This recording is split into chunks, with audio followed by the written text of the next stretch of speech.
Assalamualaikum warahmatullahi wabarakatuh. Selamat pagi, salam sejahtera untuk kita semua. Perkenalkan, nama saya Dr. Prasetya Nugraheni Krisyanti, spesialis bedah plastik rekonstruksi dan estetik, subspesialis kraniomaksilofacial konsultan.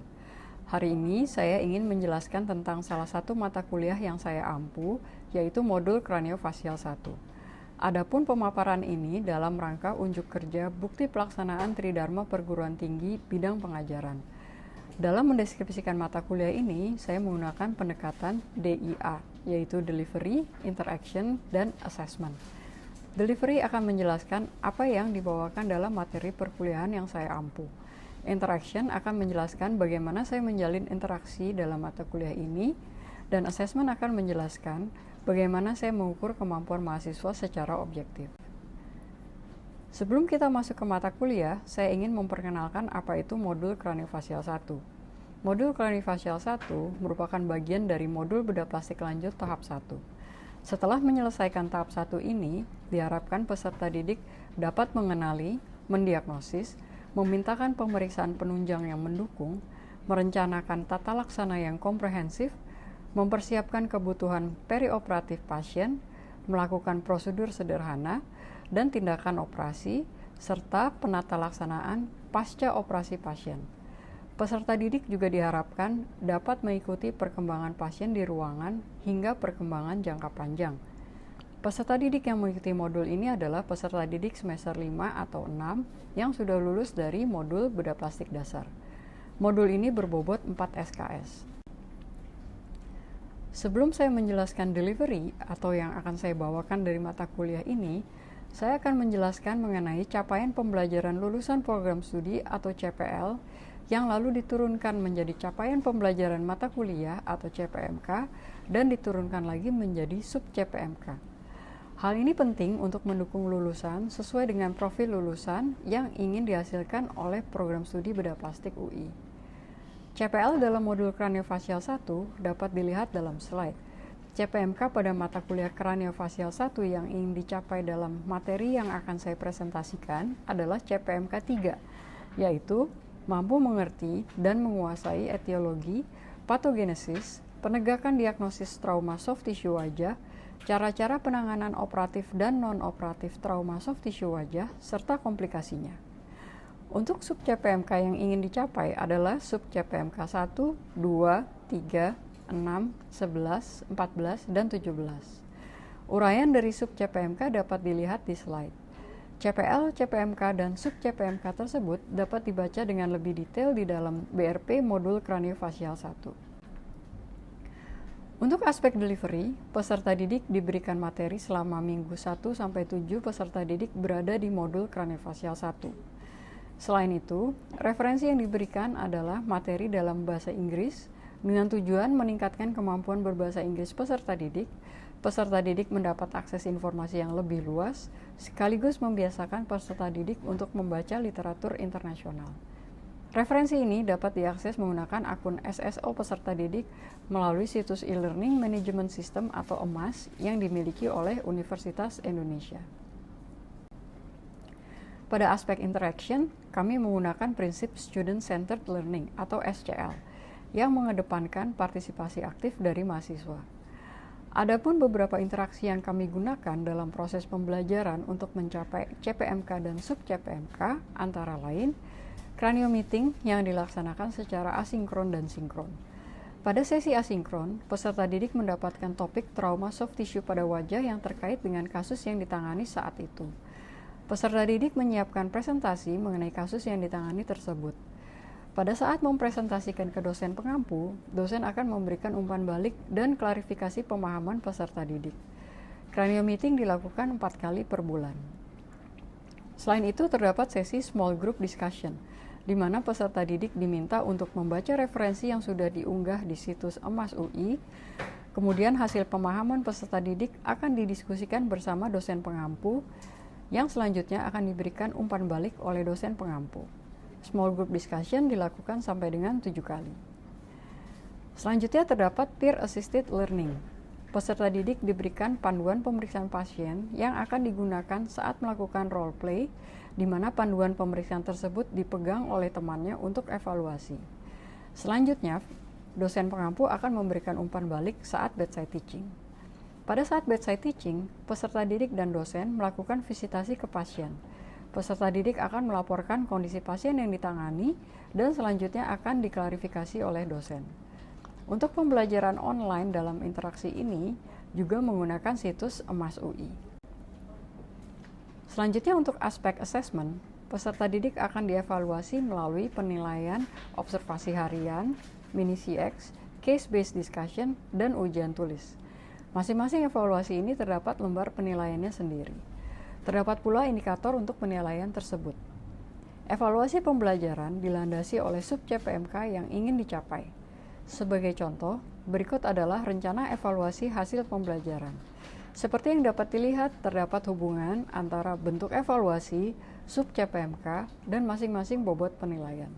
Sebelumnya, peserta didik sudah diberikan pemaparan mengenai hal-hal yang perlu dicapai, sehingga peserta didik dapat mempersiapkan kinerja mereka untuk mengikuti modul. Selain itu, peserta didik juga diberikan akses untuk membaca BRP, sehingga peserta didik dapat mempersiapkan diri untuk mengikuti modul. Demikian 3 aspek yang sudah saya sampaikan melalui delivery, interaction, dan assessment. Selanjutnya saya akan menampilkan salah satu contoh dari materi yang saya berikan kepada peserta didik. Selamat menyaksikan. Pembahasan pertama akan kita mulai dengan luka pada area wajah. Wajah termasuk ke dalam area yang perlu mendapatkan perhatian khusus karena memiliki fungsi yang sangat vital, yaitu panca indera, berbicara, dan makan. Selain itu, wajah memiliki aspek estetik yang tidak bisa dilepaskan dari fungsinya. Mengapa? Karena tampilan wajah sangat berkaitan dengan body image, self-perception, dan social perception. Keunikan area wajah berikutnya adalah wajah memiliki banyak vaskularisasi. Wajah juga memiliki sistem persarafan sensori dan motorik yang sangat penting bagi fungsi normal wajah. Keunikan lainnya adalah subunit estetik pada wajah kita. Subunit ini perlu diperhatikan pada saat melakukan tindakan rekonstruksi untuk mengoptimalkan fungsi estetik wajah. Kita akan membahas keunikan pada area wajah ini secara lebih mendetail pada slide berikutnya. Daerah wajah memiliki banyak vaskularisasi sehingga penyembuhan luka lebih cepat dibandingkan daerah lain. Implikasi klinis dari karakteristik ini adalah luka pada wajah biasanya akan banyak berdarah pada saat proses penjahitan. Selain itu, pengangkatan jahitan juga biasanya dilakukan lebih cepat. Keunikan persarafan sensorik dan motorik pada wajah penting untuk dipelajari sehingga kita dapat melakukan pembiusan blok saraf dengan efektif atau mengenali cedera yang berpotensi menyebabkan gangguan fungsi persarafan. Pada gambar di slide ini, kita bisa melihat peta subunit estetik pada wajah. Wajah kita memiliki perbedaan warna, kontur, tekstur, ketebalan, dan mobilitas kulit, sehingga dapat dibagi menjadi beberapa area subunit estetik.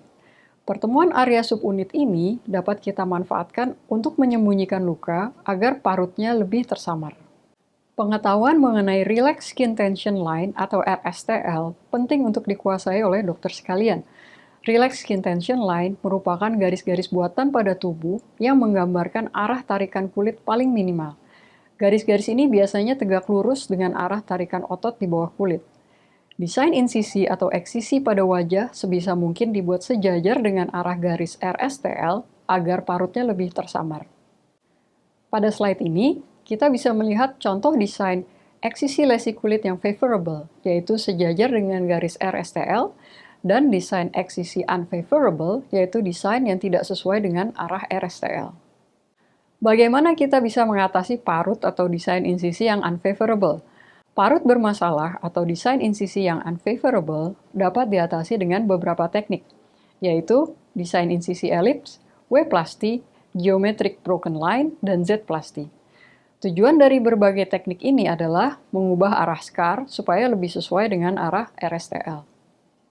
Sekarang kita akan membahas lebih detail mengenai cara penjahitan yang baik untuk menangani luka pada beberapa area khusus di wajah. Luka pada kelopak mata harus dijahit dengan teliti agar hasilnya baik. Ciliary margin atau tepi kelopak mata perlu dijahit secara presisi agar tidak menimbulkan deformitas step-off. Selain itu, area dengan bulu mata di kedua sisi luka harus bertemu dengan baik. Pada kasus yang melibatkan kehilangan jaringan, dokter perlu menilai apakah luka dapat dijahitkan langsung tanpa menimbulkan distorsi jaringan yang signifikan. Bila kehilangan jaringan cukup besar, maka pasien memerlukan rekonstruksi flap agar luka dapat dijahit tanpa menimbulkan distorsi jaringan di area sekitar palpebra. Foto pada slide ini menunjukkan kasus ruptur palpebra yang cukup kompleks. Kita dapat merapikan tepi luka dan membuang jaringan yang tidak vital. Setelah itu, penjahitan luka harus dilakukan dengan teliti untuk mempertemukan puzzle jaringan sebaik mungkin. Hasil yang baik bisa didapatkan bila kita bekerja dengan teliti walaupun cedera awal pada palpebra cukup parah. Area berikutnya yang akan kita bahas adalah bibir. Kita harus mengenali struktur anatomis bibir yang terdiri dari lapisan mukosa, otot, dan kulit. Selain itu, kita juga perlu mengenali struktur anatomis permukaan bibir, seperti vermilion, cupid bow, philtrum, white skin roll, dan red line atau batas mukosa kering dan basah pada bibir. Struktur vermilions, white skin roll, dan red line pada kedua tepi luka harus dipertemukan dengan baik pada saat penjahitan, agar hasil penjahitan baik secara estetik. Pada kasus luka robek yang mengenai seluruh ketebalan bibir, maka luka harus dijahit lapis demi lapis, mulai dari lapisan mukosa, otot, hingga kulit. Foto pada slide ini memperlihatkan kasus trauma yang kompleks pada area bibir. Pada kasus ini, dokter harus melakukan tindakan debridement yang adekuat sebelum melakukan penjahitan luka. Hasil yang baik bisa diperoleh apabila kita memperhatikan prinsip-prinsip rekonstruksi yang telah kita bahas pada slide-slide sebelumnya. Hal-hal detail mengenai metode debridement sudah dijelaskan oleh Dr. Parintosa di modul 1. Dokter dapat melihat kembali penjelasan debridement di modul tersebut. Pada kasus trauma, seringkali kita menemukan luka berupa avulsi jaringan. Luka ini berbeda dengan luka robek atau vulnus laceratum biasa. Pada luka avulsi, jaringan kulit terlepas dari dasarnya seperti terlihat pada gambar. Kondisi ini menyebabkan suplai darah ke jaringan kulit bisa saja terganggu. Pada kasus ini, kita perlu melakukan penilaian vitalitas jaringan yang teravulsi. Jaringan yang tidak vital harus dibuang, sedangkan jaringan yang masih vital bisa dijahitkan kembali, tetapi penjahitannya harus menghindari tension pada jaringan. Apabila jaringan yang tidak vital cukup luas, atau tension pada penjahitan sulit dihindari, sebaiknya untuk kasus ini Anda rujuk ke dokter spesialis bedah plastik, karena pasien mungkin memerlukan tindakan rekonstruksi yang lebih kompleks, seperti skin graft atau skin flap. Luka robek pada telinga juga termasuk kasus trauma yang memerlukan perhatian khusus. Daun telinga memiliki struktur anatomi yang unik, sehingga penjahitan luka harus dilakukan dengan baik, agar kontinuitas struktur anatomi tersebut tidak berubah setelah luka dijahit. Selain itu, luka yang melibatkan seluruh ketebalan daun telinga juga memerlukan penjahitan tulang rawan. Penjahitan tulang rawan sebaiknya dilakukan dengan menggunakan jarum taper karena tulang rawan merupakan struktur yang mudah robek. Setelah penjahitan selesai dilakukan, luka sebaiknya dibalut tekan menggunakan bolster dressing seperti terlihat pada foto di slide. Balutan ini bertujuan untuk mencegah terbentuknya hematoma karena hematoma pada daun telinga dapat menyebabkan terganggunya vaskularisasi tulang rawan yang pada akhirnya mengakibatkan deformitas pada daun telinga. Kita sampai pada bagian akhir dari presentasi ini. Saya berharap dokter sekalian bisa mempraktekkan ilmu yang telah dibagikan pada presentasi ini, sehingga hasil penata laksanaan luka pada area-area khusus yang telah kita bahas dapat menjadi lebih baik lagi. Sekarang kita akan merangkum 6 poin penting dari seluruh pembahasan yang telah kita lakukan. Pertama, debridement adekuat penting untuk memastikan luka tidak terkontaminasi sehingga healing lebih baik. Kedua, perhatikan arah luka atau insisi apakah sesuai RSTL atau tidak. Ketiga, perhatikan struktur anatomi penting. Keempat, pilih material untuk menjahit dengan tepat. Kelima, timing untuk angkat jahitan sesuai dengan area tertentu. Keenam, perawatan parut yang baik.